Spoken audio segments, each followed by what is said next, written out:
Yung upa ng bahay, deadline na. Yung Meralco, disconnection. Project ng mga bata.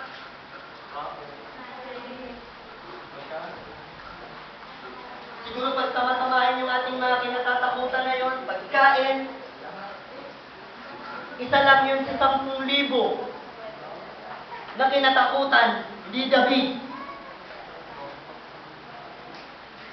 At isa lang yun sa 1,000 na kinatakutan ni Saul. Amen. Everybody say amen. Palakpakan natin ang ating Panginoon. Kaya naman pala si David ay nagmamalaki na naghahamon sa bawat isa sa atin, i-praise God na sumukin natin ang Diyos. Pero mo 10,000 mga kapatid na delikadong bagay, i-praise God na niligtas siya ng Panginoon. At sabi ni David mga kapatid, He answered my prayer mga kapatid. Answered prayer and made David a praising person.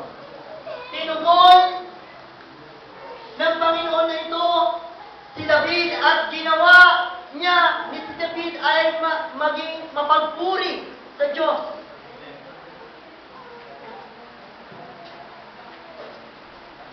Sa mga challenge sa ating pong buhay, anong challenge sa buhay mo ang gumawa sa iyo na ikaw ay maging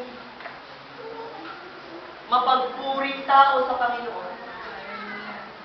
Kapag dumating nga yung mga challenge sa buhay natin, mga kapatid, amen, praise God, ay nagmumukmuk na tayo. Nagre-reklamo na.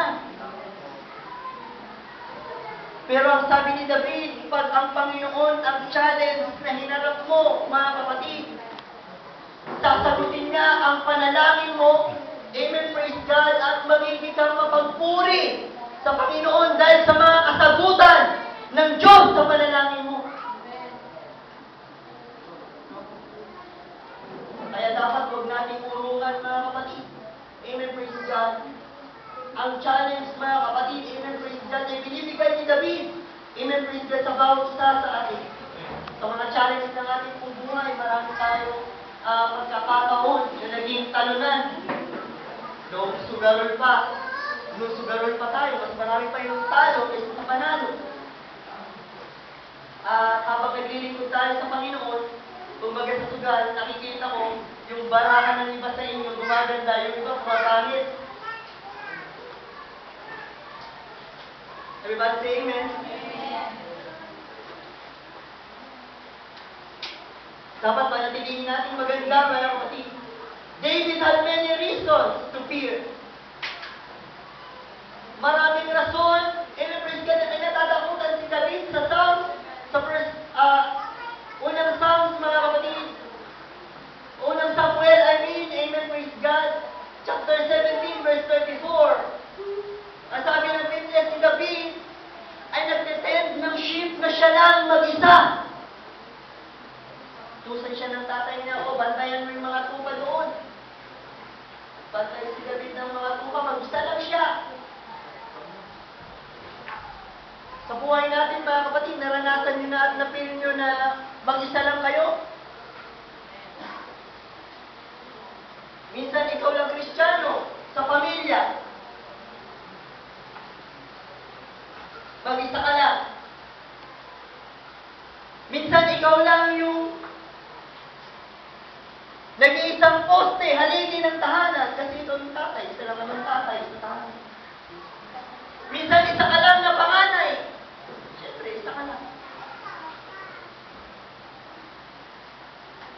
Minsan may problema, ikaw lang ang isa umaharap. Sa mga ganong pagkakataon naranasan ni David, mga kapatid, amen, praise God. At ang sabi ng Bible, mga kapatid, he was tending sheep alone. Marami siyang kinatatakutan, mga kapatid. He faced mighty Goliath. Meron siyang kinaharap na isang higante.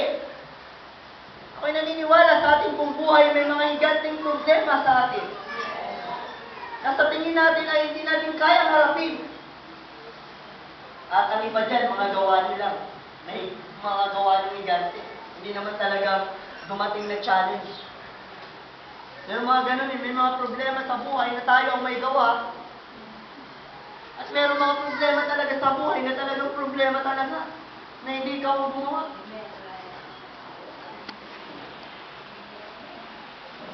Ganun din ang naranasan ni David, mga kapatid. At alam ba ang ginawa ni David, mga kapatid? Na siya ay kinaharap ng mga ganung bagay. Ang sabi ng Bible, mga kapatid, David sought the Lord. Hinanap ni David ang Panginoon, mga kapatid. And sa likod ng mga suliranin, sa likod ng kanyang kinakaharap, mga kapatid, he sought the Lord, mga kapatid. And he tried the Lord. Sinubukan niya ang Panginoon. And praise niya sa kanyang buhay, mga kapatid. At nasumpungan ni David na hindi po siya nabigo. Everybody say amen. David is a good example for us. Isang magandang example si David para sa bawat isa sa atin. Si Jesus kasama niya, mga kapatid, ang kanyang mga apostoles. Binabagyo, amen, praise God, yung kanilang daong na sinasakyan. Ang sabi ng Panginoon, amen, praise God, sa bagyo, peace, be still. Umayapa ka. Minsan, sa sobrang kaguluhan ng buhay natin, hindi na natin alam ang ibig sabihin ng kapayapaan. Alam niyo ba ang ibig sabihin ng kapayapaan? O nagalasap niyo pa ba yung ibig sabihin ng kapayapaan? Marami sa atin, tinatago na lang yung kapayapaan na sinasabi ng Panginoon sa mga kung anong meron siya. Pero ang totoo, wala namang kapayapaan. Minsan yung iba sa atin, tinatago na lang yung kapayapaan. Amen, praise God.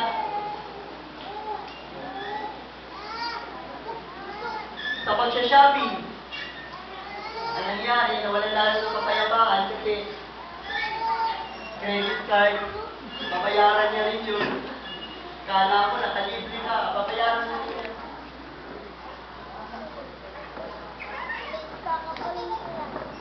Ano ba? Minsan hinahanap mga kapatid yung kapayapaan sa pagkain na ice cream, ng cake,